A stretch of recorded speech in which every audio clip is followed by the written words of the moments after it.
ele está num trono, certo? Há uma coroa na cabeça dele. E essa coroa chama muito a atenção. Ela é muito, muito bonita. Ela é dourada, ela tem brilhos de pedras, pedras que você nunca viu. Muito bonita. A altura dele, de Jesus. Que altura você imaginou? A cabeça dele quase chega nesse teto. Quase chega nesse teto. Ele não é um homem parecido com os homens de hoje. E ele está no trono, e você estava cantando assim: eu me rendo aos teus pés, eu me rendo a ti. E sabe o que é interessante aí? É que quando a gente pode ver ele no trono, a gente não fica querendo ver características do rosto dele, tentando identificar alguma coisa nele. Por quê? Porque a glória dele é que chama a atenção. A glória dele é o reconhecimento do conjunto.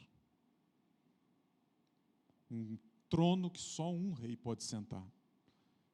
E esse rei é inconfundível. Não há o que pensar a respeito dele, a não ser que ele é o Deus.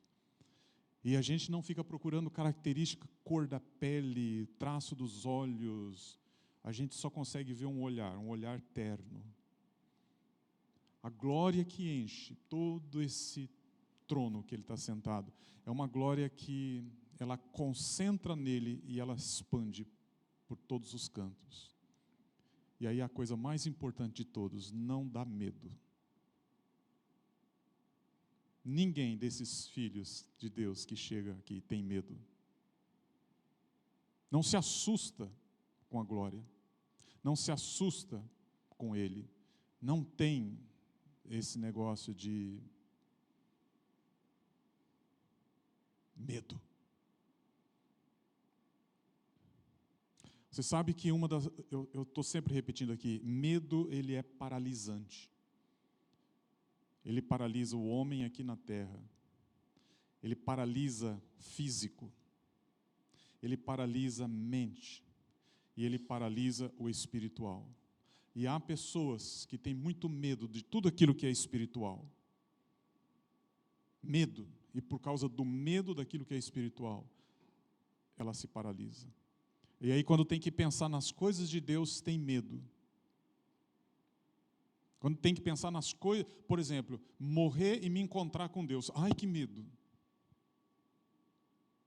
Eu diria, como Deus não colocou em nós o desejo de morrer, e nós não fomos feitos para morrer, eu diria que é um tanto normal a gente ter uma curiosidade com a morte. Agora eu quero dizer para todos vocês aqui, ninguém aqui precisa ter medo da morte, ninguém. Porque a morte, ela é espiritual. No sentido de que o nosso espírito, o fôlego de Deus em nós, ele sai de nós para voltar para aquele que deu a vida para nós. Então, é espírito, espírito. A Bíblia diz que o meu espírito testifica com o Espírito de Deus. Então, é uma ligação espiritual. O Espírito com o Espírito de Deus, dizendo que nós somos filhos de Deus. Então não precisa ter medo. Por quê? Porque na hora que você for se encontrar com Ele, vai ser um momento, assim, para não ter medo. Amém?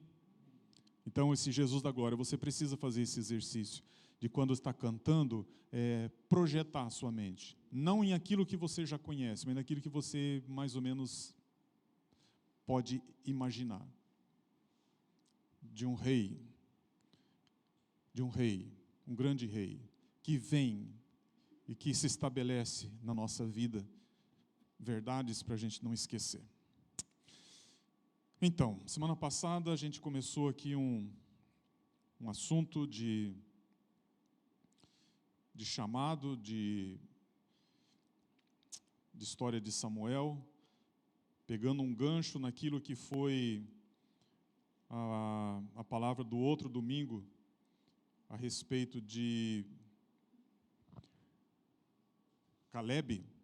Então, domingo passado a gente trouxe aqui um pano de fundo para entender o chamado, e eu pedi para o pessoal, colocou ali, tá lá, 1 Samuel capítulo 3. Se a gente for ler esse capítulo todo, são acho que 21 versículos, vai bastante tempo. Então eu quero dizer para vocês, se não estava aqui semana passada, para você pegar a Bíblia depois e fazer a leitura desse texto. Mas ele é o texto que está falando de quando Deus chamou Samuel. Quando Samuel estava ali na casa, no tabernáculo, com Eli, e numa noite Deus falou com ele. Presta atenção quando você lê lá naquilo que você vai ouvir aqui. Deus chamou ele. Então, esse chamado é o chamado de um homem num tempo em que Deus ele está rompendo silêncio. Diz lá o texto que a gente leu na semana passada que fazia muito tempo. Deixa eu achar aqui no meu... 1 Samuel capítulo 3, no primeiro versículo. Fazia muito tempo que Deus não falava com o povo. E olha, meus irmãos, uma das coisas mais tristes que pode acontecer com o povo de Deus é não conseguir mais ouvir Deus. Silêncio de Deus pode ser extremamente dolorido para a vida de um homem, de uma mulher de Deus. O silêncio de Deus pode ser algo assim que beira o sentimento de orfandade, que beira o sentimento de abandono. E todas as vezes que, porventura, você passar por uma experiência dessa, você precisa lembrar que essa iniciativa nunca é de Deus. Guarda isso no seu coração. Se algum dia, em algum momento, alguma fase da sua vida, você sentir se você ter esse sentimento de orfandade, esse sentimento de abandono, esse negócio de não ouvir Deus, lembra que não é uma iniciativa de Deus, esse comportamento. Isso tem a ver com a gente. Mais ainda, quando você fala assim, tem a ver com a gente, você está falando que tem a ver comigo? No meu particular, não necessariamente. Tem a ver com a coletividade. Tem a ver com a família. Como você pode imaginar que haja uma manifestação de Deus na sua casa, se a sua casa não é um ambiente onde Deus pode falar? Compreende isso? Como é que a família ela pode perceber a voz de Deus, o agir de Deus, quando essa família vive num espírito belicoso, num espírito egoísta, num espírito de rivalidade, num espírito de raiva, de ódio, de divisão? É bem simples entender isso aí. Pega 2 irmãos dentro de uma casa, 2 irmãos dividindo um quarto, por exemplo. Brigados, divididos. Os 2 se acham favoritos de Deus. A quem Deus vai se manifestar?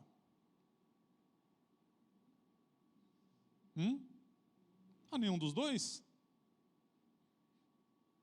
Porque a qualquer um dos 2, a quem Deus se manifestar, ele vai dizer assim, então Deus está apoiando o meu comportamento.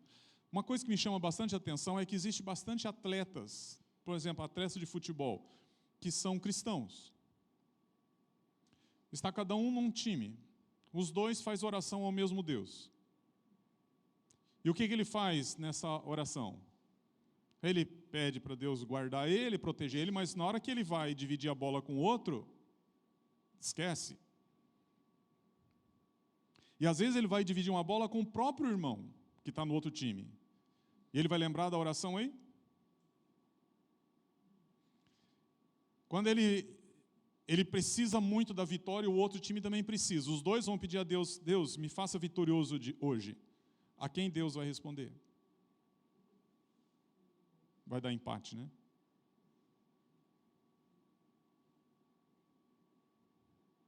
Então, orações erradas não tem como Deus agir.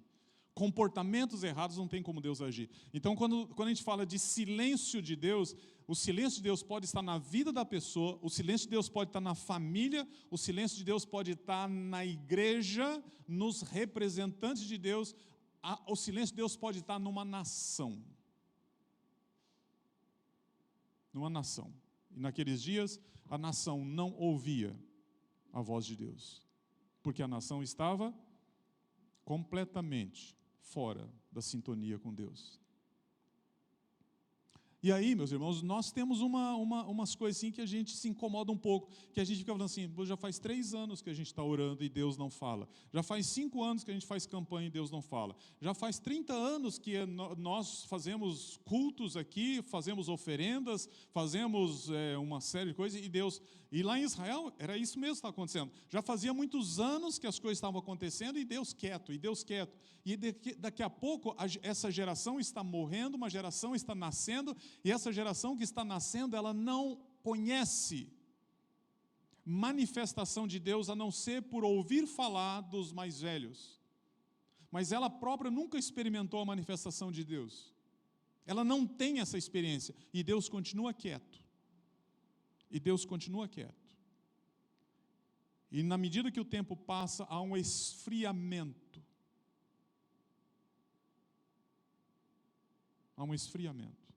Então pensa um pouco, quando uma igreja está orando, quando uma igreja está buscando, quando uma cidade está buscando Deus, quando uma nação está buscando Deus, de verdade, tá? Não é o buscar Deus para fazer limpeza. Deus não é faxineiro. Não é buscar Deus para Deus fazer uma limpa. Deus é vingador dos seus filhos. Deus não é vingador daquilo que você acha que você deveria vingar.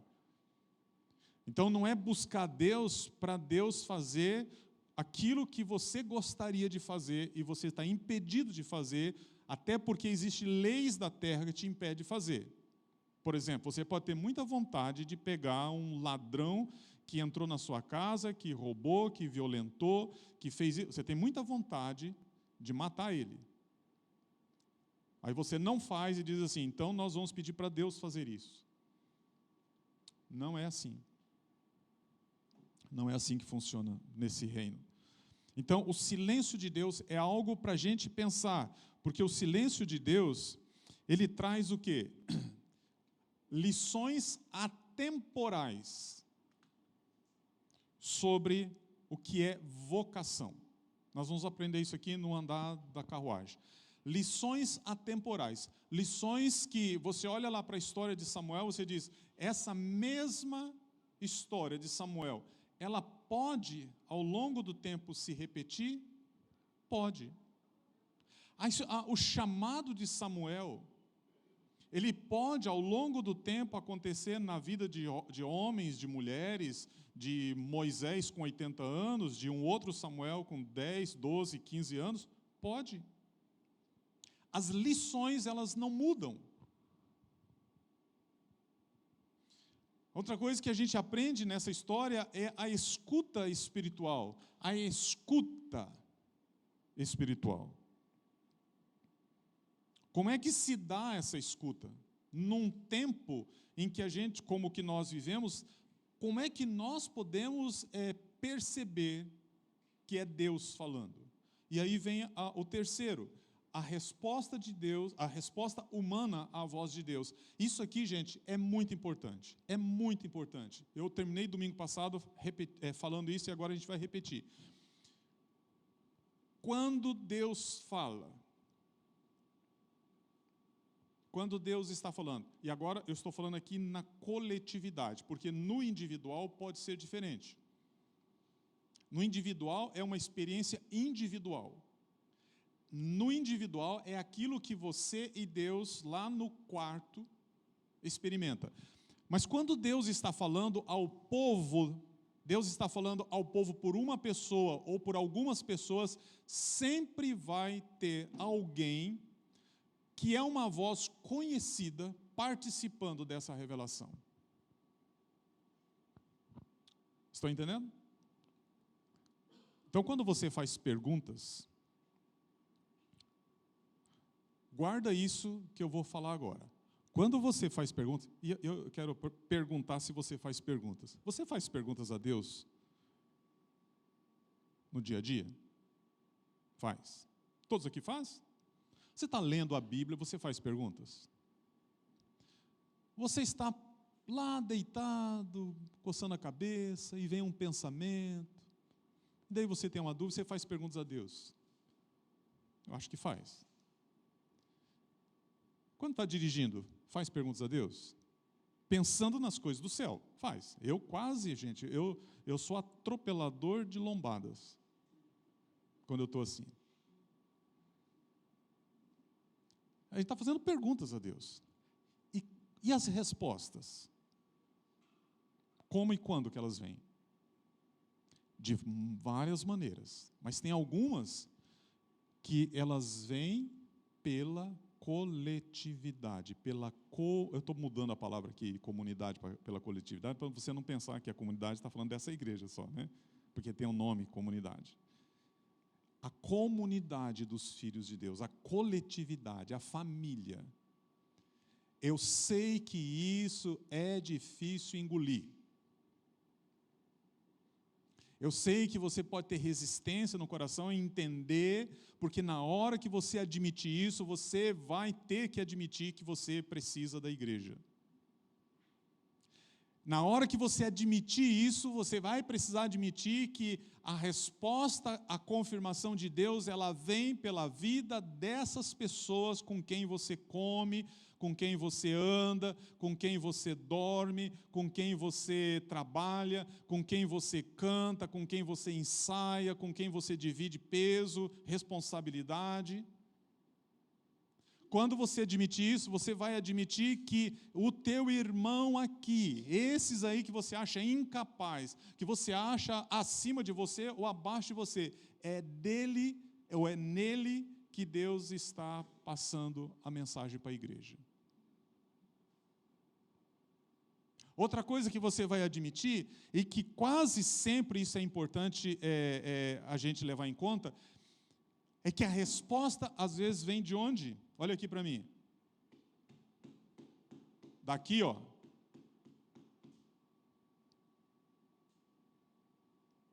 Do púlpito. De quem está ensinando. Não é que a resposta é do homem, mas a resposta vem de Deus. É Deus falando para o povo. E respondendo perguntas que você fez essa semana. Então, não adianta ficar fazendo uma lista de perguntas que você vai chegar na igreja e perguntar. Vou perguntar para o fulano, perguntar. Participe da igreja. Seja a igreja. Se humilhe para sentar do lado do seu irmão que você acha que não precisa dele. Se humilhe para dizer assim, eu faço parte de um corpo, de uma congregação. E quando nós estamos juntos para ouvir a voz de Deus. Ou seja, quando nós, igreja, nos reunimos para ouvir Deus e para falar com Deus. Falamos com Deus e ouvimos Deus. Isso aqui é lugar de encontro. E não é um encontro de corpos. É um encontro espiritual. Respostas para a sua vida vêm daqui. Respostas da sua vida vêm de um púlpito. Vem da mensagem de Deus que está sendo passada. Por isso a importância de saber quem você ouve. Quem você ouve? Porque o seu coração, o meu coração, o nosso coração enganoso tende a procurar a igreja virtual e na igreja virtual selecionar, igual escolhe lá no buffet o prato que quer, selecionar o pregador, o professor, o mentor, o influenciador espiritual, selecionar por quê? Porque esse sujeito tem uma palavra que se encaixa com o meu jeito de ser, de pensar e de acreditar e de querer fazer. Mas a igreja virtual não é a igreja real. A igreja real é feita de gente verdadeira, que te conhece, que anda com você, que se você acordar à noite, escutando uma voz, você vai correr para esse irmão e dizer assim: está me chamando? Está me chamando? Você não vai correr para o celular e procurar lá no Google: alguém está me chamando? Você não vai correr lá para a Alexa e perguntar para ela: Alexa, você me chamou? Você não vai ligar no YouTube e dizer assim: quem é que está falando aqui para mim? Ei, pastor, influenciador, líder, apóstolo, alguém estava falando comigo aqui que eu estava dormindo, escutei um chamado, está vindo daqui? Não, você não vai ter resposta de Deus desse mundo virtual. A resposta de Deus vem de gente como Eli, um homem com a vida toda encrencada. Um sacerdote que tinha a responsabilidade de ser o representante espiritual nível 10. Sabe qual era naqueles dias a história de Eli?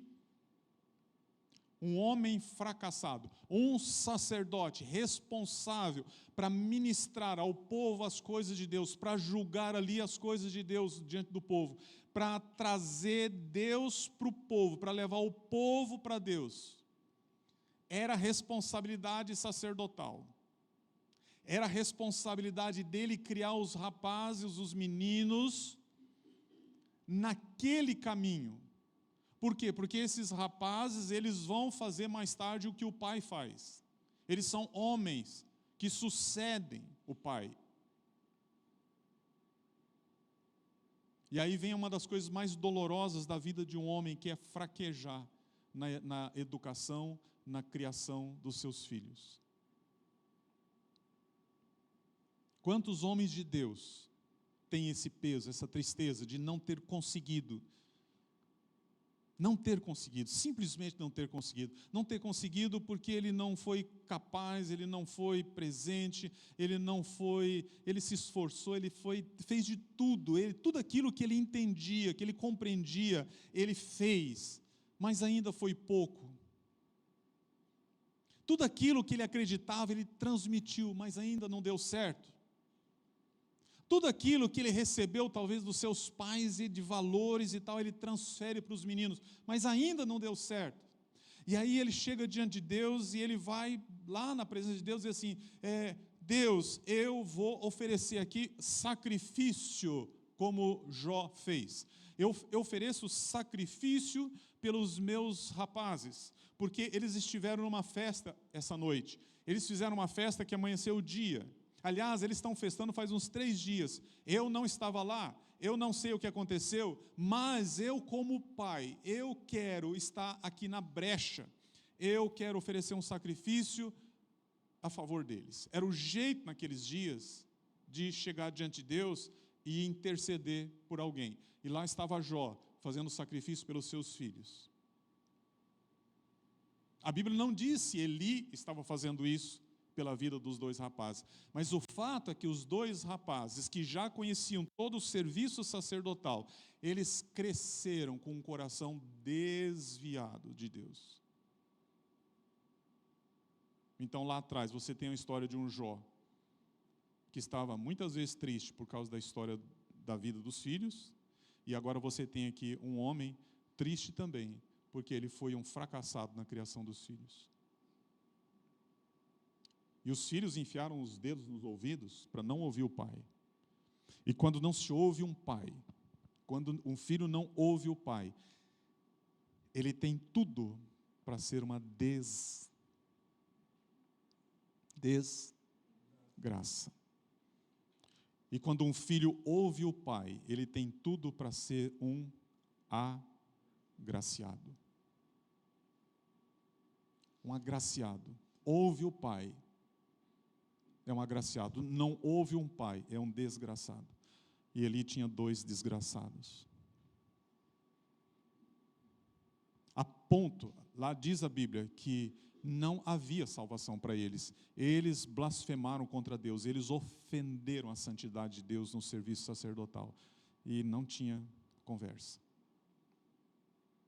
Então, nós estamos falando de, no nosso meio, ter um Eli, 2 Elis, 3 Elis.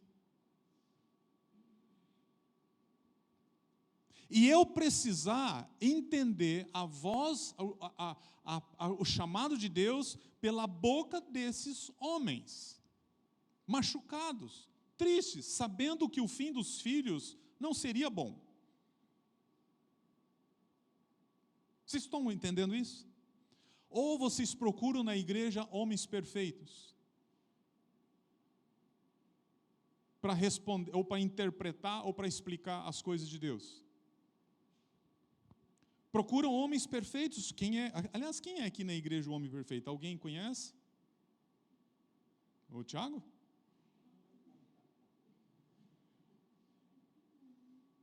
Quem é o homem perfeito aqui? O homem que você diz, esse homem é o sujeito que pode me ajudar a entender as coisas de Deus. Esse homem, eu estou elegendo ele para ser o cara sobre a minha vida. Se tiver alguém aqui, você diz, perfeito, me apresenta. Quem é a mulher aqui que você diz, mulher perfeita? Mulher perfeita. Eu estou vendo gente procurando pela nuca lá atrás, procurando assim, quem é a mulher perfeita, a mulher referência, a mulher aqui que parece bêbada, lá no altar, dizendo para Deus, Deus, eu não tenho filho, estou sendo ofendida todo dia, e Deus, dali 9 meses, vai dar um filho para ela chamado Samuel. Essa mulher, você diz, ela é perfeita, porque a mulher vai lá e faz uma oração um dia, e já sai grávida. Ela vai chorar diante de Deus, ela chorou uma vez só, aliás, ela chorou uma manhã só, e já resolveu o problema. Eu estou chorando faz anos e não resolve nada. Então, a dona Ana, ela com certeza é uma mulher que você diria assim, olha, ela assim, é visível a resposta de Deus na vida dela. Por quê? Porque ela não apareceu aqui 9 meses depois com uma criança no braço, a gente viu o bebê crescendo na barriga dela. Toda semana ela estava aqui, estava lá, prova de que Deus respondeu a minha oração, está aqui, o bebezão. Estão entendendo?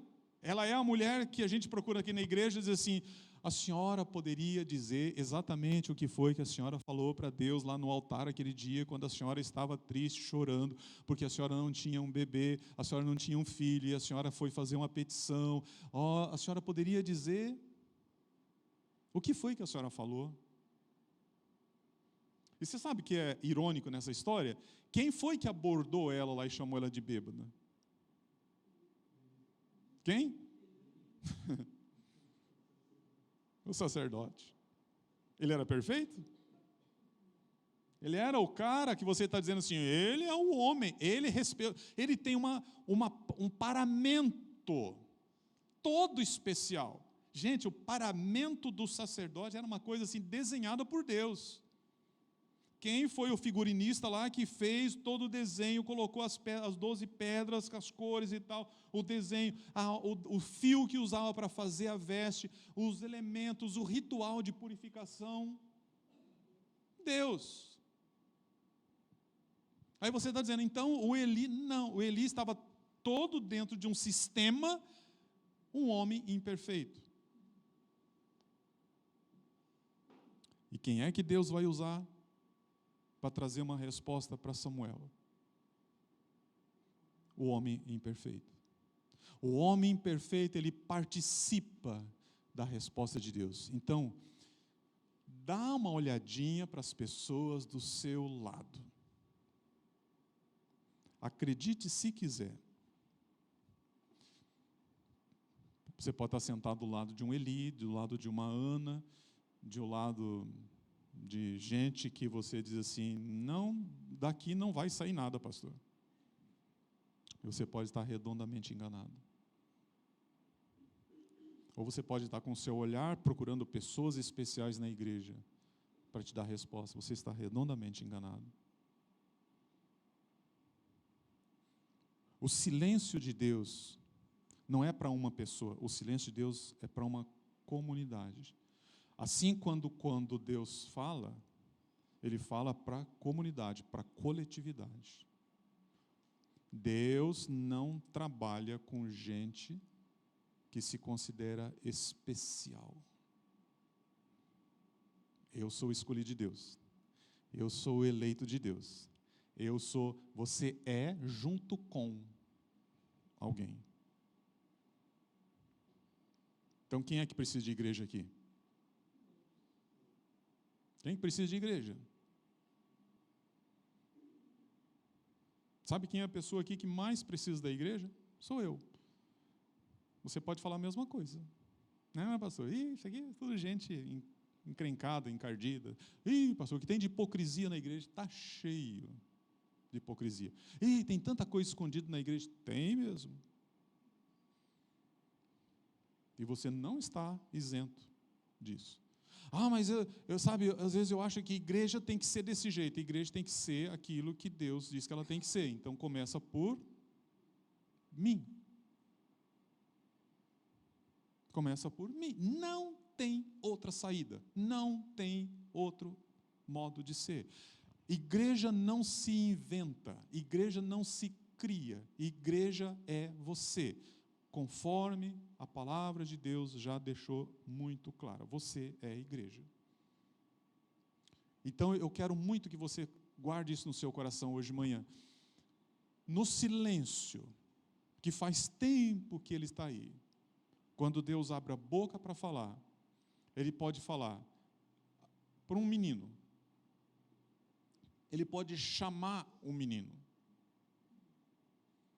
E ele vai usar pessoas aqui para confirmar, para orientar.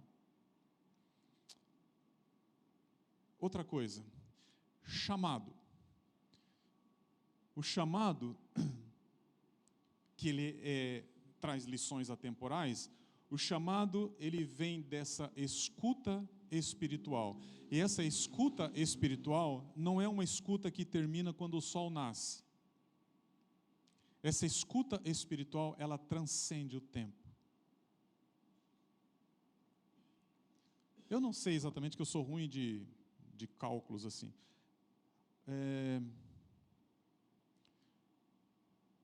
Deve estar fazendo uns 3.000 anos, vamos chutar aqui, 2.000 e quase 3.000 anos dessa história de Samuel. E por que a gente está falando disso hoje aqui? Você conhece um escritor aí, famoso, que escreveu um livro há 3.000 anos, que você admira, que você está lendo a história dele e tal, que marcou a história de um povo? Conhece? A gente tem em filmes, tem em alguns registros históricos, feitos de algumas pessoas, que se restringe a um lugar, a um acontecimento que passa, não tem nenhum valor espiritual. Agora a história de Samuel, gente, esse homem impactou toda a geração dele. Ele não existia ainda aqui na terra, a mamãe vai lá, chora, provocada pela inveja e pelo insulto de uma mulher. Papai do céu dá para ela um filho. O filho está crescendo, desmama. Ela pega o menino, chega lá para o homem, lá no seu Eli, diz para ele assim: aqui está o menino que o Senhor me deu. Eu estou devolvendo ele para o... Ô, seu Eli, o senhor é o reitor aqui da universidade? Vim trazer o meu filho para matricular ele, e o senhor me devolve ele, ô engenheiro, ô médico, ô fulano, ô ciclano, porque o senhor sabe quanto foi difícil esse moleque vir. Foi isso que a dona Ana fez? Não. Ela leva o seu menino e entrega lá para os sacerdotes assim: ele é do Senhor, eu estou devolvendo ele para o Senhor, porque ele não é meu. Diferente de muitos de nós. E o rapaz cresce, tira a carteira de motorista, vira um boyzinho, vai para as baladas, engravida uma menina, e a vida dele termina por aí, com vários filhos esparramados pelo mundo.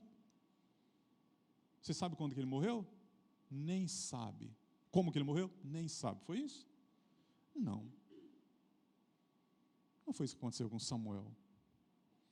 Naquele dia que ele é chamado, e ali ele começa a ser preparado, e, gente, ele vai fazer coisas extraordinárias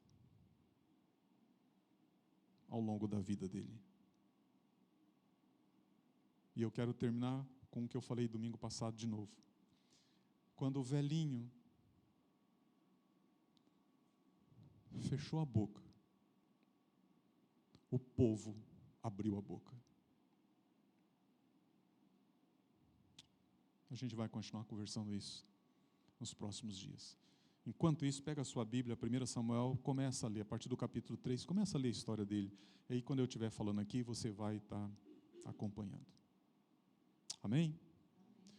O chamado de Samuel passa pela igreja, passa pela coletividade, passa pela comunidade, passa pela vida dos meus irmãos. Não existe homem e mulher que vá ser enviado para as nações, ser enviado para o centro de Curitiba, ser enviado para um bairro, ser enviado para uma sala de escola dominical.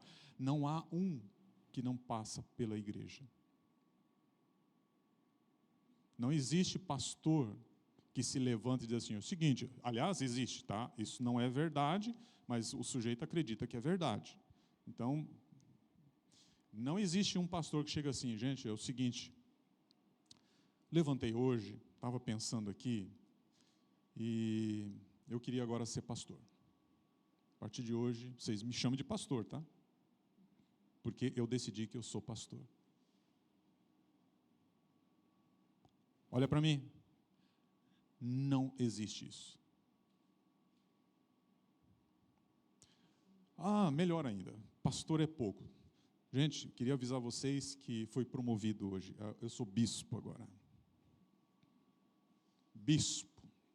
Eu sou pastor de pastor. Aí passa um tempo, o negócio está indo bem, né? Diz assim, gente, eu tive num encontro com Deus e voltei dizendo para vocês o seguinte, eu agora sou apóstolo. Vocês não me chamam de bispo mais, agora eu sou apóstolo. Vocês perceberam que eu estou usando até uma roupa diferente? Roupa de apóstolo. Vocês agora, secretária, muda lá nos papéis agora, apóstolo. Estão entendendo? Não existe isso. De verdade, não existe. Tudo passa pela voz dos meus irmãos. Os meus irmãos, boa parte das vezes, não são os perfeitos. São os imperfeitos. Pessoas que talvez daqui a pouco, igual Eli, vai ver os filhos sendo fulminados. Que Deus nos ajude a entender isso.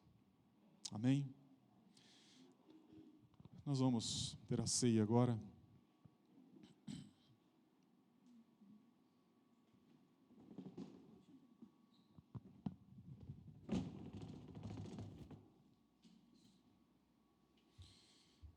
Esse momento da ceia é um momento séculos depois de Samuel.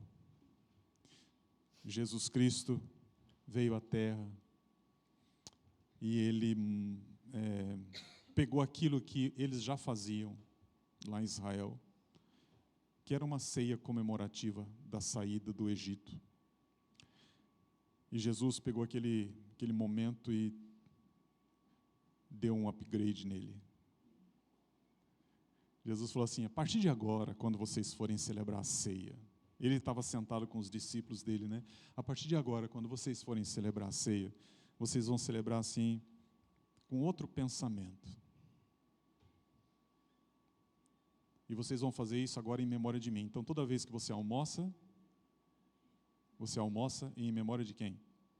Ah, pastor, né? Diz que ele estava falando. Ele estava falando da ceia, pão e vinho. Meus irmãos, aquela ceia que Jesus estava sentado à mesa aquele dia fazendo, era um lanche. Como fazia todas as noites. Havia um dia em Israel que era diferente. E aquele dia, aquele lanche que fazia todos os dias, ele ganhava uma outra vestimenta. A mesa era melhor arrumada, alguns elementos melhor colocados e tal. Então, era o lanche que sempre fazia, só que naquele dia era para comemorar a saída do Egito. Então, Jesus falou para eles assim: a partir de agora, todas as vezes que vocês comerem e vocês beberem, vocês vão fazer isso em memória de mim. Então, quando você sentar hoje para almoçar, é continuação dessa mesa. Quando você for fazer lanche à noite, capricha no lanche. Nada de fazer de qualquer jeito. Por quê? Porque é a continuação dessa mesa. Não joga comida no lixo. Não jogue comida no lixo, porque ela é a continuação dessa mesa. Todos os dias que você comer pão, você está comendo daquele que disse: eu sou o pão. Todos os dias. Em memória de mim, não é só uma vez por mês, cada 3 meses, uma vez na semana. Em memória de mim, Jesus está dizendo assim: eu sou o pão que você precisa. Então, quando você tem fome, que você vai comer pão de trigo, você vai lembrar que você precisa de mim. Aí tem uma ligação espiritual com o jejum. Amém? Então, quando você comer agora, você vai fazer essa oração. Uma oração de reconhecimento de que você precisa do pão da vida, que você lembra o que Jesus fez por você, que você reconhece que Ele é teu Salvador. E se alguém aqui nessa manhã que ainda não sabe o que significa isso, você pode saber, você pode pedir ajuda, você pode entender as coisas espirituais de Deus, para não ficar no escuro. Não ficar no escuro. Amém? Vamos ficar em pé.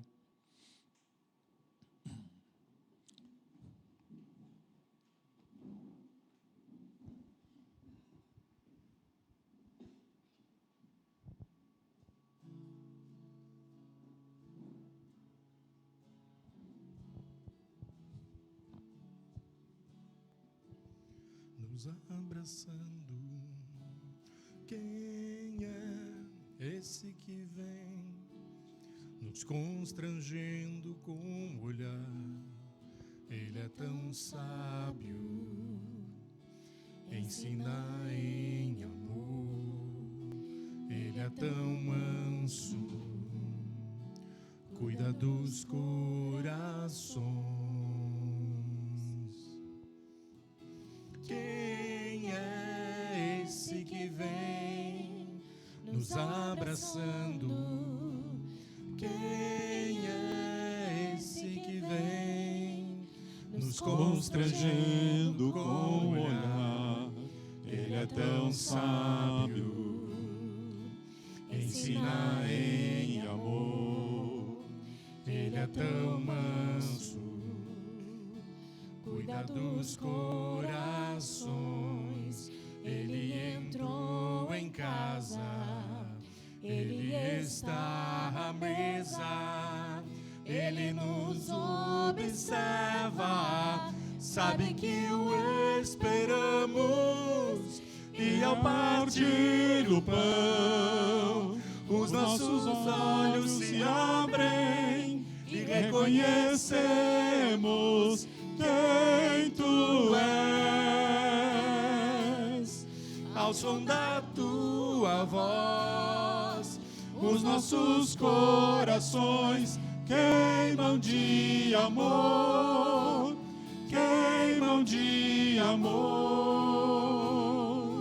E ao partir o pão, os nossos olhos se abrem e reconhecemos quem Tu és.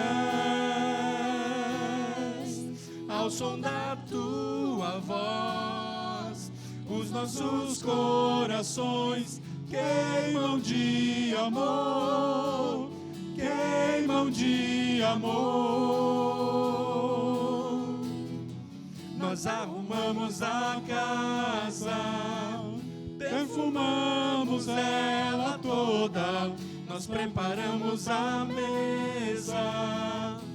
Tome o lugar de honra. Nós arrumamos a casa, perfumamos ela toda, nós preparamos a mesa.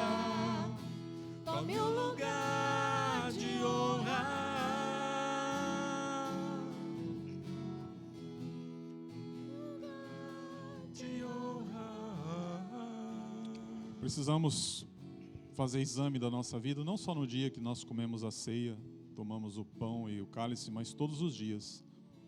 Isso é o que Jesus ensinou para que ninguém aqui venha comer, beber indignamente.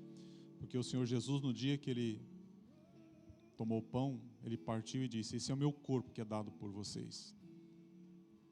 Todas as vezes que vocês fizerem isso, façam em memória de mim. Então Ele disse para a gente comer e nós vamos comer juntos. Fazemos isso agora.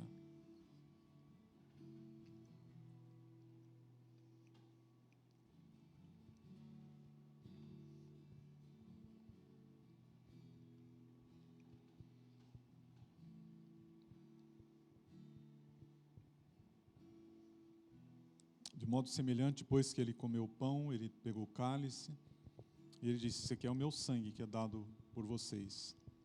Façam isso em memória de mim. Então, nós vamos tomar juntos, lembrando o que Jesus fez por nós.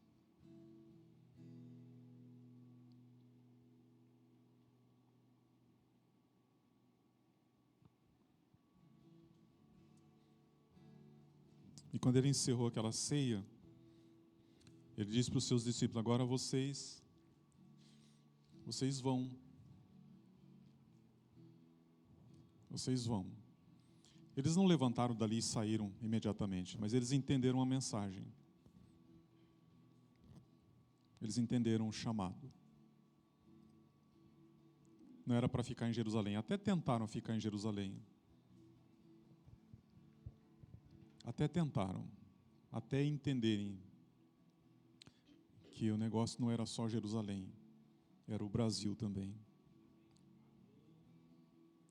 Gente, o Brasil foi a última terra a ser descoberta, América do Sul. Quando Jesus fala lá, confins da terra, está falando de nós. Toda a América.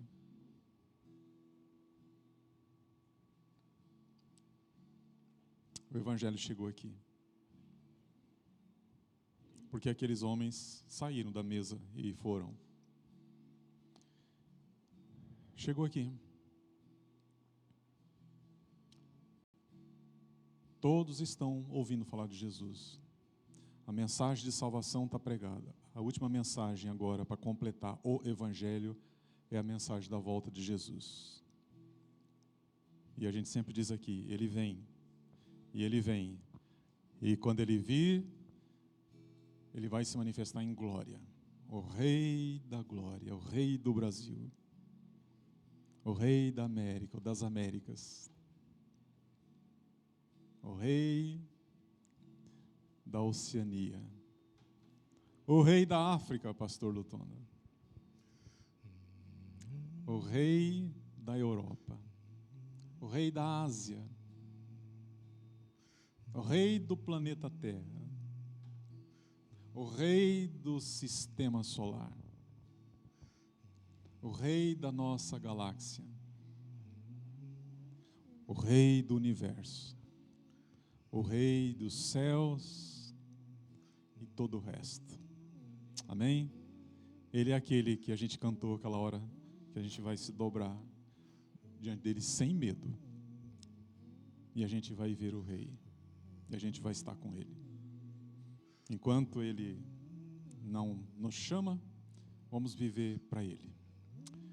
Deus, nosso Pai, Pai de nosso Senhor Jesus Cristo, Pai de amor que nos criou e nos colocou neste lugar. Pai que nos dá sentido à vida, que dá a nós um propósito, que nos chama para brilhar para o Senhor, que nos chama para ser ministros da reconciliação. Deus que chama homens, meninos, rapazes, crianças, meninas, moças, mulheres, idosos e todas as idades. Gente boa, gente ruim, gente capaz, gente incapaz. O Senhor que chama todos para um propósito. Nós te adoramos nesta manhã. E nós dizemos ao Senhor, sim, nós concordamos com o teu chamado. Nós entendemos que o Senhor é um Deus que age na igreja, através da igreja, para a sua glória. O Senhor é o Deus que usa pessoas imperfeitas, que usa instrumentos que parecem desafinados, mas que cumprem propósitos. E nós oramos para que essa igreja faça aquilo que o Senhor planejou para ela. Que o Senhor cumpra em nós, através dessas pessoas que fazem parte dessa comunidade. Que o Senhor cumpra nesta cidade o teu propósito. Que o Senhor cumpra na terra propósito que o Senhor estabeleceu. E que a gente fique dentro desse propósito. Que ninguém aqui saia desse propósito. Que ninguém aqui se acha perfeito demais para viver no meio de pecadores como nós. Deus, nós oramos para que o Senhor cumpra aquilo que o Senhor colocou no nosso coração, que o Senhor colocou como caminhar desta igreja. Oramos pelo nosso bairro, pela nossa cidade, pela nossa nação. Nesse ano tão diferente, tão importante, nós oramos como igreja para que o Senhor faça a vontade perfeita. Deus, leve-nos para casa agora, no repouso do lar, na comunhão dos teus filhos, de maneira que nós possamos viver com intensidade aquilo que é a vida que o Senhor nos deu, porque nós oramos em nome de Jesus.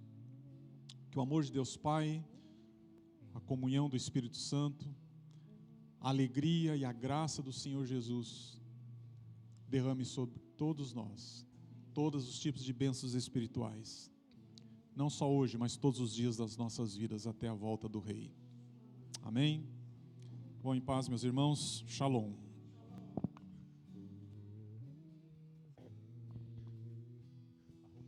Ele entrou em casa, Ele está na mesa, Ele nos observa, sabe que o esperamos, e ao partir o pão, os nossos olhos se abrem e reconhecemos quem Tu és. Ao som da Tua voz, os nossos corações queimam de amor, queimam de amor. E ao partir o pão, os nossos olhos se abrem e reconhecemos quem Tu és. Ao som da Tua voz, os nossos corações queimam de amor, queimam de amor. Nós arrumamos a casa, perfumamos ela toda, nós preparamos a mesa. Tome o lugar de honra, nós arrumamos a casa, perfumamos ela toda, nós preparamos a mesa. Tome o lugar de honra, tome o lugar de honra.